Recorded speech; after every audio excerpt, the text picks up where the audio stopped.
muna cikin sahara muna tafiya kawai sai ga wani mutum muka ga wani mutum ya bushe ya zama kwarangwal ka ga shi dai normal gashi mutum amma ya bushe jikinsa gaba ɗaya babu alamun ka cewa irin akwai tsoka a jikinsa ko ina kwarangwal amma yana da rai da ya gan mu irin ya taso din nan da farin ciki da murna da ya tako ɗaya bi kawai sai ya faɗi wallahi abin da zai baka mamaki babu wanda ya kalle shi saboda takai aiki kai ma a karan kanka kai a karan kanka kana fargabar a wannan tafiyar zaka iya mutuwa saboda tafiya ce zaka riga ganin gawawwaki na mutane akan sahara a bushe sun mutu wato wannan tafiyar akan sahara haka zaka riga ganin gawawwakin mutane a bushe sun bushe akan sahara na mutane wanda a irin wannan tafiyar suka mutu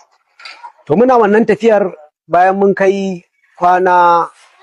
10 sai muka fara ga hango wani gari mai wuta ce sai aka ce ainihin shine Algeria to da muna ta farin ciki mun zata koyi mun zo garin sai aka ce ai ba Libya bane Algeria ne to sai muka yanke ta gefen garin lokacin da muka kwana 14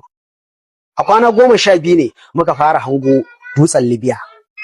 muka fara hango shi daga nesa a wannan tafiyar da muke wato lokacin da muka kwana 12 muna hango shi kai ka ce idan muka tafiyar wuni ɗaya ma za mu je inda dutsen yake amma sai da muka tafiyar kwana 4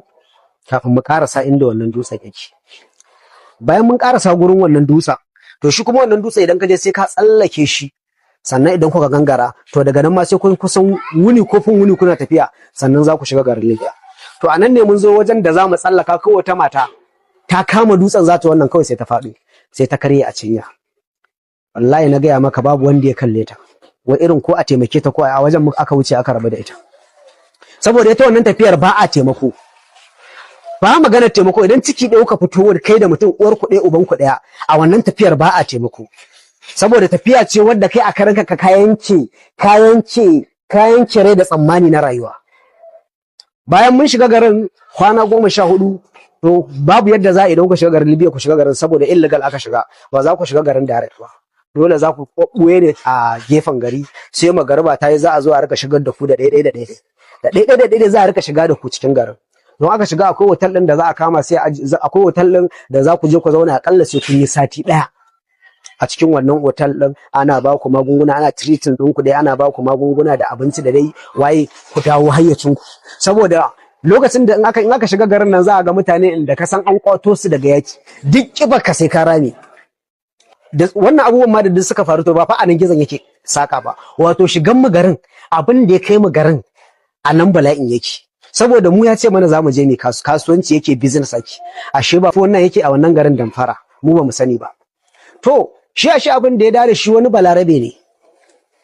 ya sai da gidajensa da kadoronsa komai sai ya haɗa kuɗin guri ɗaya sai yake neman wani malami wanda zai mai kuɗi sai ware wani ɗaki a cikin gidansa sai ce in dai an cika masa wannan ɗakin da kuɗi duk wanda zai cika mai wannan ɗakin da kuɗi ta hanyar sihiri ko tsafi to ga kuɗinsa ya tattara gaba ɗaya tafi da shi amma yana da sharaɗi zai tsaya akan ka in dai baka cika wannan ɗakin da kuɗin ba zai harbe ka shi kuma wannan abokin namu sai ce zai yi wannan kuɗin mu ba mu sani ba to bayan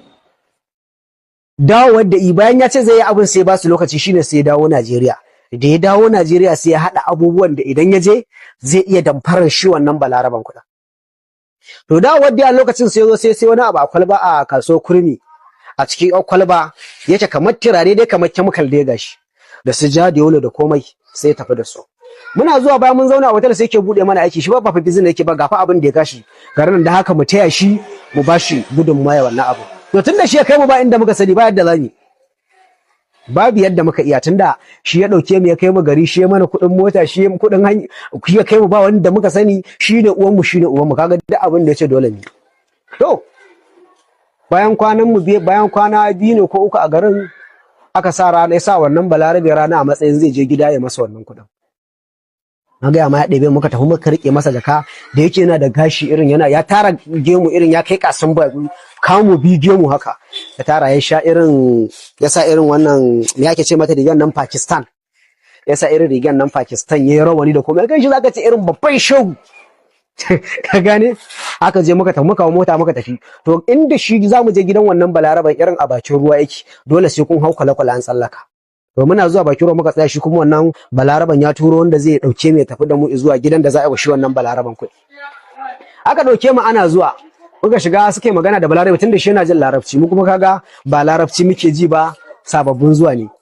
sai yake tambayar sa shin an gaya maka ka'idoji na sai ce eh sai ni ce masa to wannan ɗakin za mu shiga da ni da kai abinda nake da bukata ga jaka nan cike ta take da kuɗi duk wasu kuɗaɗe na suna ciki ka cika min ɗakin da kuɗi da idan ka cika min ɗakin da kuɗi ka ɗauki jaka ka tafi da shi amma fa idan baka yi ba to ni zan harbe ka zan tsaya akan ka in dai baka wannan kuɗin ba to zan harbe ka da bindiga